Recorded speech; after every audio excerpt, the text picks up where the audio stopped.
Ribuan polisi amankan demo tolak reformasi Polri.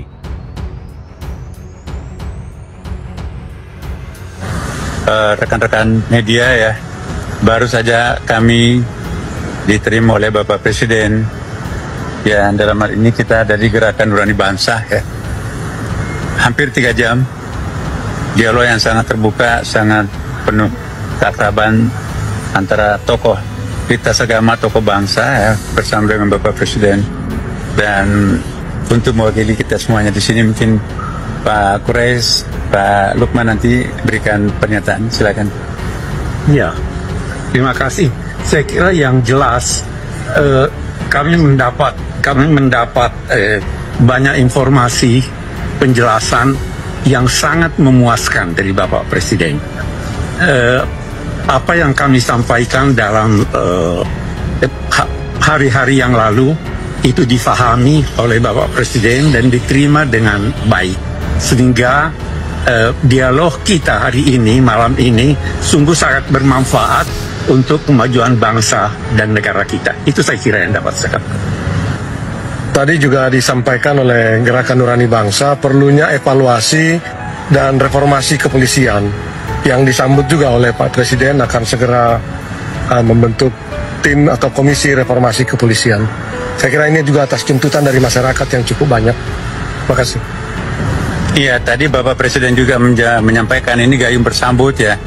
Apa yang ada dalam nurani bangsa itu juga dalam nurani saya, kata Bapak Presiden ya. Jadi harapan-harapan yang diminta oleh teman-teman itu juga malah sudah dalam konsepnya Bapak Presiden. Jadi istilahnya tadi itu gayung bersambut ya. Apa yang dirumuskan teman-teman ini justru itu yang sudah akan dilakukan oleh Bapak Presiden, terutama menyangkut masalah reformasi dalam bidang kepolisian tadi itu. Jadi saya kira betul-betul titik pertemuan tadi itu pada hal yang sama, dan apa Bapak Presiden sampaikan tadi ya, alhamdulillah persis seperti itu juga yang diusulkan oleh teman-teman dari Gerakan Nurani Bangsa. Kalau mau Pak Prabowo meningkatkan citranya yang lebih real di tengah masyarakat, salah satunya itu adalah memperbaiki institusi polisi. Tapi kalau mau mereformasi institusi polisi harus dimulai dengan mencopot dulu Kapolri yang sekarang, Pak Sigit. Sebab apa? Sebab 4 tahun polisi di tangannya Pak Sigit, yang kita lihat itu yang sekarang ini gitu loh Pak. Kenapa bisa begitu? Karena menurut saya langgam Pak Sigit itu lebih dekat dengan ke politik ketimbang ke aparat penegak hukum gitu loh Pak. Di forum yang lain Bung Rey bilang dia lebih pintar jadi politisi. Makanya saya menganjurkan kalau sudah berhenti langsung mendirikan partai politik dengan Pak Jokowi yang kebetulan berminat untuk mendirikan partai sangat terbuka itu ya, partai terbuka TBK itu kan gitu loh Pak. Nah ya jadi Pak Jokowi adalah ketua umum, beliau mungkin menjadi sekjennya. Presiden merencanakan untuk membangun sebuah tim atau sebuah komisi reformasi Polri. Ini indikasi bahwa Presiden kecewa dengan kepemimpinan Polri saat ini.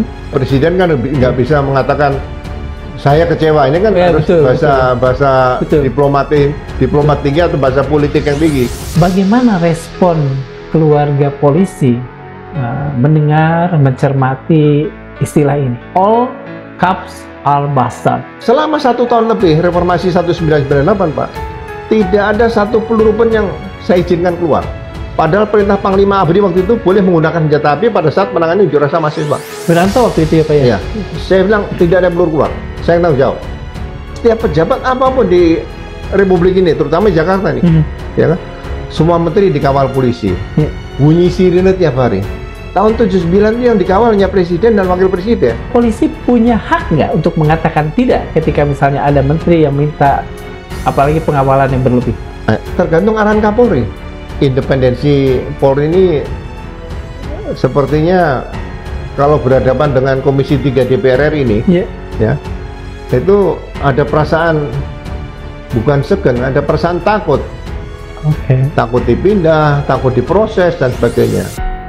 Padahal pertanggung jawab anggota Polri dari pangkat rendah sampai tingkat pada hukum kan? Bukan pada anggota DPR ya? Bukan. Makin jatuhnya citra kepolisian ini dimulai ketika persoalan-persoalan politik dilibatkan pada kepolisian. Ya. Dan itu mungkin terjadi ya dalam 1 dekade terakhir. tidak ada lagi fit and proper test Kapolri, pimpinan Polri melalui Komisi 3 DPR RI. Siapa yang saat ini paling proper, paling layak untuk diajukan menjadi calon Kapolri? Supaya tidak terjadi yang seperti kemarin-kemarin ya, jangan lagi dikunci harus bintang 3. Bintang 2 juga bisa diusulkan menjadi calon Kapolri karena prestasinya sudah terekam bagus bisa gitu. Iya. Hanya faktor nasib atau like dislike dia nggak bisa naik bintang 3. Sejak tahun 95 saya juga mengamati itu. Iya. Jadi seolah-olah ajudan presiden itu adalah jatah untuk menjadi Kapolri. Padahal seharusnya yang berprestasi di lapangan. Saya ini bingung. Kok tiba-tiba ada tim reformasi kepolisian? Apa sih tuntutan itu? Yang perlu direformasi dari kepolisian ini apa? Subjeknya apa? Persoalannya apa? Semakin nggak jelas ini. Serius, asli semakin nggak jelas. Sejak 25 tahun pasca reformasi sampai sekarang, kepolisian itu berjalan berdasarkan tugas pokok kepolisian kok.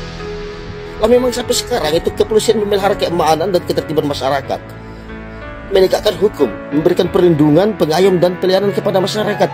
Dan itu yang kemudian menjadi pegangan berdasarkan Undang-Undang Nomor 2 Tahun 2002 tentang Kepolisian Negara Republik Indonesia. Fungsi kepolisian pasal 12 itu pun benar-benar berjalan kok. Lah toh apa yang harus direformasi? Semakin aneh ini. Kami menolak dengan tegas usulan reformasi kepolisian itu. Menolak dengan tegas. Ada aksi menolak rencana reformasi Polri. Nah ini nggak apa-apa ya, ini namanya aspirasi, itu di negara demokrasi bebas gitu berpendapat. Karena demo-demo seperti inilah yang biasanya nggak ada antek asing, nggak ada dalang, murni dari suara rakyat gitu. Beda dengan demo-demo sebelumnya yang dari kaum sakit hati yang didalangin oleh mafia, yang didanai oleh koruptor. Ini pasti demo murni, ini aspirasi masyarakat gitu.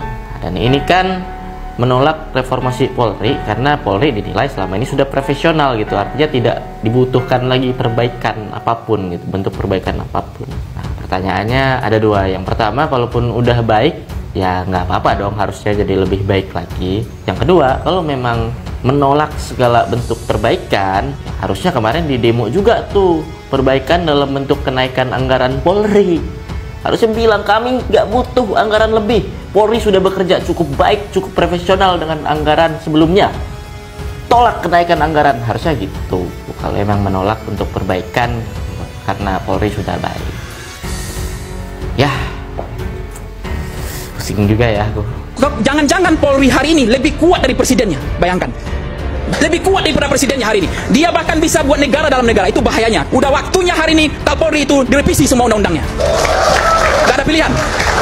Anda bisa lihat bagaimana manipulasi Sambo itu terjadi. Itu fakta atau bohong? Kanjuruhan itu dibunuh 130 orang, percaya nggak? Tidak ada hanya maaf tanpa ada diikuti dengan hukuman yang setimpas dengan rakyat, ya kan? Tapi rakyat selalu ditindas, dipaksa, habis itu ngomong nggak mikir. Kata orang Minang mengatakan begini, mengecek dulu baru berpikir. Tanpa ada perubahan struktur yang mendasar, problem di kepolisian terkait reformasi yang diharapkan masyarakat ini tidak akan pernah tercapai dan masalahnya akan terulang terus-menerus kalau tidak pucuk pimpinan dari kepolisian itu memiliki visi negarawan, bisa berkolaborasi dengan presiden yang memiliki visi negarawan. Polri ini hanya sekedar menjadi alat kepentingan kekuasaan atau kepentingan-kepentingan di luar kewenangan yang sudah diberikan negara sesuai dengan amanat reformasi 98. Reformasi depan reformasi Polri bagi saya. Oke. Nah, Polri apa yang Polri bangsa, coba kita kembalikan Polri itu sesuai Undang-Undang Dasar. Undang-Undang Dasar itu mengatur Polri itu kan sebagai menjaga keamanan dan ketertiban, menegakkan hukum. Kita balik dulu ke sana. Seperti apa sih menegakkan hukum dan menjaga ketertiban ya? Ini apa? Nah, lalu kita turun setelah Polri ini dipisah dengan militer. Nah, kita harus melihat Polri ini harus punya budaya sipil. Karena melayani masyarakat. Nah, kita sekarang lihat secara visual ada berapa polisi? ada polisi, ada BRIMOB, ada Densus, ada coba. Dan akibat dari nama-nama ini, apa akibatnya? Budaya masing-masing satuan ini berbeda.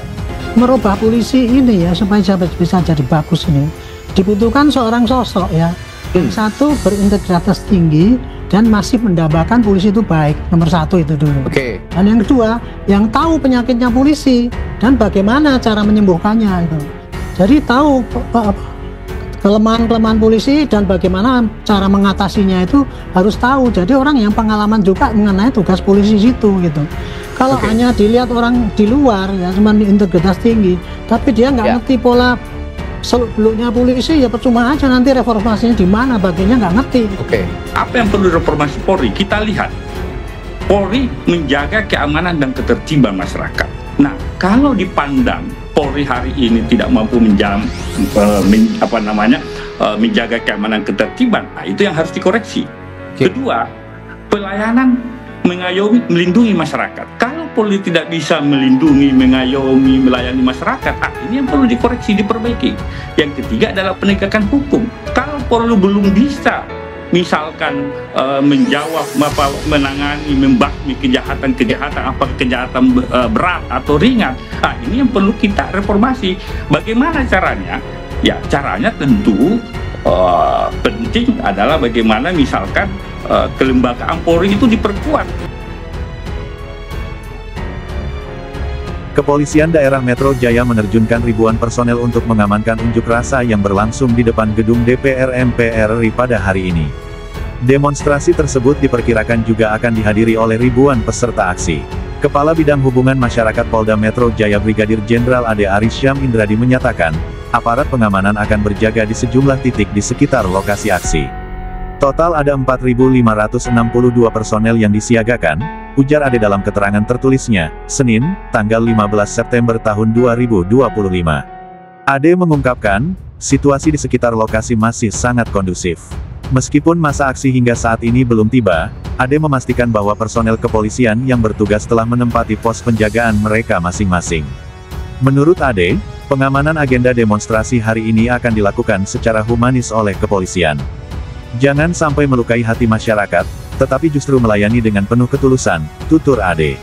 Polda Metro Jaya juga mengucapkan terima kasih kepada penanggung jawab masa aksi yang bersikap kooperatif dan memberikan informasi yang dibutuhkan oleh kepolisian. Sangat membantu koordinasi lintas instansi, ucap Ade. Meski begitu, Ade tidak menyebutkan dari mana asal masa aksi hari ini. Dia meminta waktu untuk dapat memastikan informasi soal elemen masyarakat yang terlibat dalam unjuk rasa tersebut. Berdasarkan informasi yang dihimpun oleh Tempo, salah satu masa aksi diketahui berasal dari Ikatan Pelopor Penerus Reformasi. Mereka membawa tuntutan bertajuk, menolak reformasi Polri, dan Polri adalah pilar demokrasi yang tidak boleh mati. Dalam salah satu pamflet yang beredar, tampak nama Abjan Said sebagai koordinator masa aksi dan Sahrul Rumau sebagai koordinator lapangan. Organisasi tersebut juga mengklaim akan membawa hingga 2.000 masa aksi untuk ikut serta dalam unjuk rasa hari ini. Belakangan reformasi kepolisian menjadi topik yang ramai dibicarakan di publik. Terutama setelah Presiden Prabowo Subianto telah menyetujui pembentukan tim reformasi kepolisian yang diusulkan oleh sejumlah tokoh yang tergabung dalam Gerakan Nurani Bangsa. Mantan Ketua Umum Persekutuan Gereja-Gereja di Indonesia PGI, Gomar Gultom yang ikut dalam pertemuan itu mengatakan, Prabowo bahkan telah memiliki konsep soal reformasi kepolisian. Pak Presiden akan segera membentuk tim atau komisi reformasi kepolisian, kata Gomar. **********